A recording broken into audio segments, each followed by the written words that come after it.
we've seen a reasonable number of acid reactions and base reactions. So let's just write down a few of them for review, and let's see if we can see a general pattern here.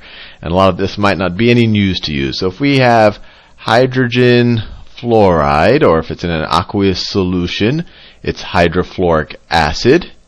We know that this is a weak acid. It doesn't dissociate completely, so it's in equilibrium, some type of equilibrium. That doesn't mean the concentrations are equal. This hydrogen disassociates. And sometimes actually we know in reality it tags a ride along with another water molecule and forms hydronium. And then you have, and of course this is still aqueous, everything is going on inside of water. And then you have left over your fluoride anion, or negative ion, and that's also in an aqueous solution. And we could have rewritten, actually let me write another reaction here just so you can see the general pattern. Let me write another acidic reaction. Let me write ammonium, so that's NH4 plus. It's ammonia with an extra hydrogen, and then let me just write that.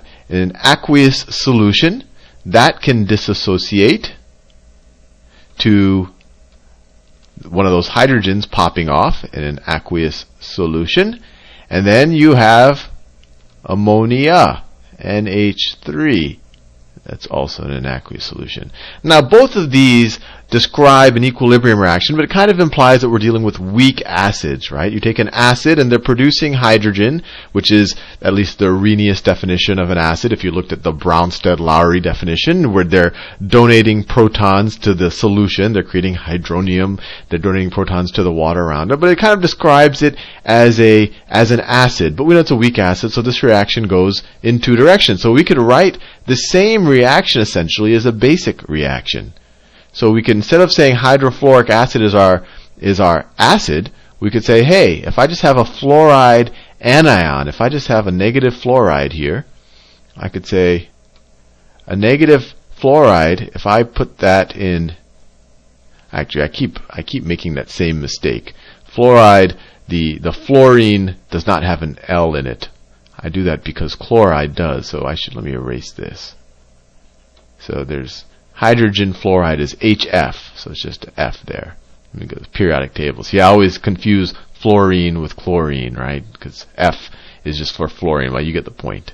Okay, so I could rewrite the same acid, weak acid equilibrium as a weak base equilibrium, where I could say a negative fluorine anion in an aqueous solution is in equilibrium with, and now we're saying I'm considering this a base, which means that it's going to increase the concentration of OH. So what this might want to do is it might want to grab some hydrogen from some of the water that's in the aqueous solution. So it grabs some hydrogen. And becomes hydrogen fluoride or hydrofluoric acid. Let me do that in that magenta color. It's aqueous.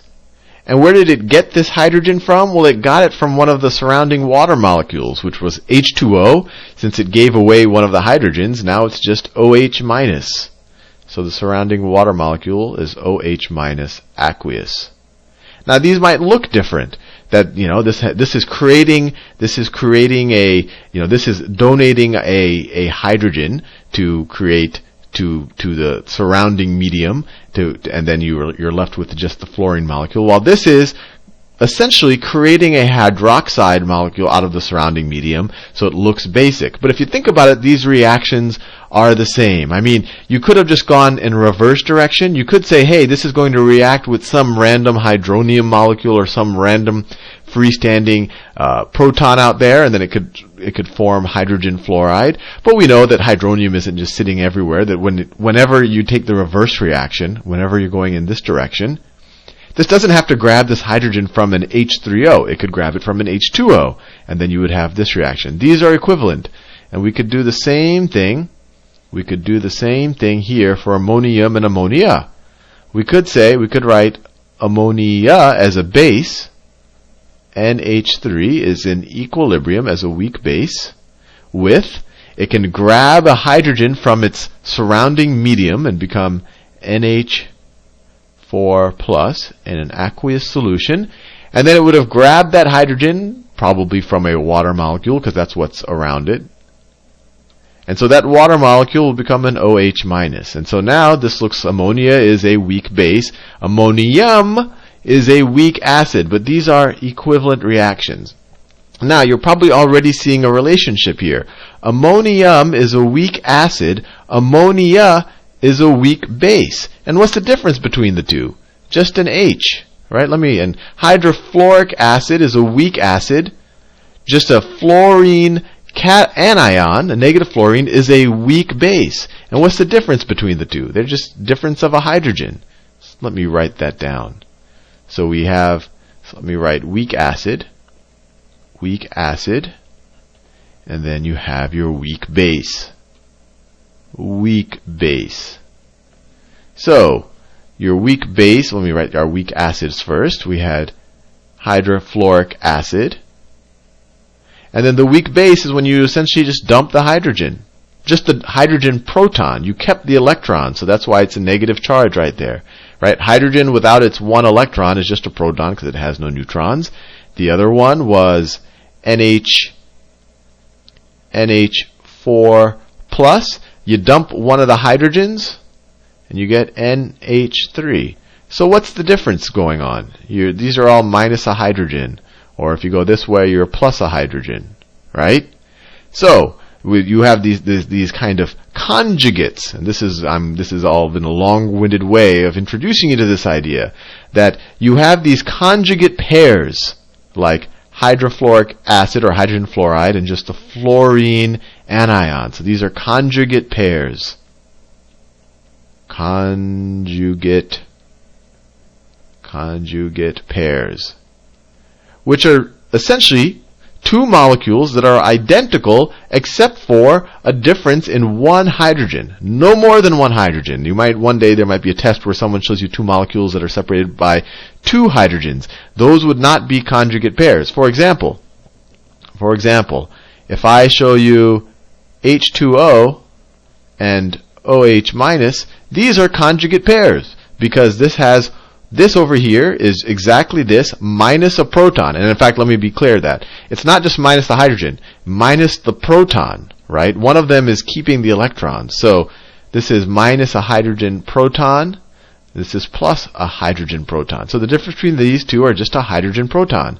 Now, so these are conjugate pairs. Now, if I were to say that H3O and OH minus, you might be tempted to say, hey, this is very acidic, this is a base, this is a conjugate pair, but no, there's a 2 proton difference, this is H3O plus. There's a 2 proton difference, so these are not conjugate pairs. Not conjugate pairs. Now, so let me just cross that out, but these are. Now, you could say, if you have H3O, you might say, hey, what's the conjugate base, and that's a new word I just introduced you to. What's the conjugate base for H3O if H3O is an acid? Well, you take one H from it and you get H2O. So this is a conjugate pair. Conjugate pair. And I just said a word without defining it, so now let me define it. Within every conjugate pair, you have an acid and a base. And if you say, oh, what is the conjugate base for hydrofluoric acid? You get rid of a hydrogen, and you say, oh, it's just this fluorine anion. If you said, I have some ammonia, as a base, what is its conjugate acid? So if someone asks you, what is the conjugate acid? You add a hydrogen proton to it, and you get ammonium. So I could call these the conjugate acid. Let me just change terminology, conjugate, and we'll see that you don't have to be using a weak acid or a weak base. Conjugate acid, and then you have a conjugate base. And even though something might be a conjugate acid or conjugate base, it doesn't necessarily mean that they're very basic, for example, or very acidic. If I have hydrogen chloride, we know this is a strong acid. Hydrogen chloride. Its conjugate base, we essentially just get rid of one of these hydrogen protons. It doesn't take its electron with it. So it's just going to be the chlorine negative ion. This is its conjugate. If I gave you a chlorine negative ion, I said, what's its conjugate base? You say, what's its conjugate acid? You say it's hydrochloric acid. If I gave you hydrochloric acid, I say, what's its conjugate base? You get rid of a hydrogen proton only, and you're left with the chlorine negative ion. You say, that's its conjugate base. Now, with that said, we know that when you put hydrochloric acid, we know this reaction. This was, I think, the first reaction we looked at in an aqueous solution.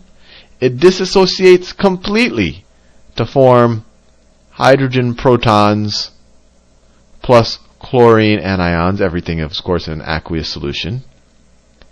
Now, the fact that it disassociates completely, that this is not an equilibrium reaction, this implies that this guy is more basic than water. He has no temptation.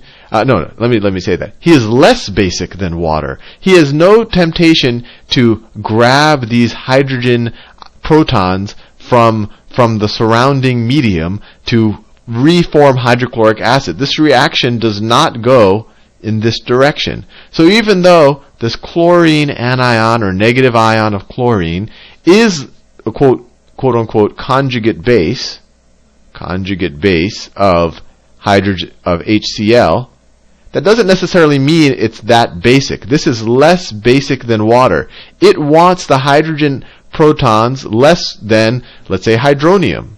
So if you put some chlorine plus some hydronium, or let's say you have some H+, you're not gonna reform hydrochloric acid. So this is not really basic, even though it's considered a conjugate base. But and that's generally the case whenever you're dealing with strong acids. So, like in the case of hydrochloric acid, if I had a big solution of just chlorine anions in water, so I just had tons of super high concentration of chlorine anions in water, because it's not going to do anything to change the actual hydrogen or hydroxide concentration in the water, because it's more basic than the water. It's less basic than the water itself. It doesn't want to take or give anything to the water. The pH. So if you have the pH would be 7. If you have chlorine minus in an aqueous solution, and I don't care what its concentration is. You could have 10 molar of it. The pH is still going to be 7 because it's not going to change its solution. It's not going to change the pH, just this by itself. Now, obviously, if you put hydrochloric acid in an aqueous solution, this will change it because you're going to be dumping all of these hydrogen protons into the solution. So in general, I mean, you can kind of remember it, but I think it's maybe common sense that a strong acid's conjugate base is neutral in water. Neutral. So that means no impact on pH. No impact on pH. Right? You say chlorine, plus H2O. I mean, you're essentially still going to have chlorine plus H2O. You're not really changing the concentration. Now, on the other hand, when you're dealing with weak acids, so this reaction will go in the other direction. If you put some fluorine in water, it will grab some hydrogen, not necessarily a ton of it, but it will grab some hydrogen from the surrounding water and increase the hydroxide concentration, right? It's increasing the concentration of this thing right here. So it is making, in this case, it is making the solution more basic. It's increasing the pH of the solution. So whenever you have a weak acid,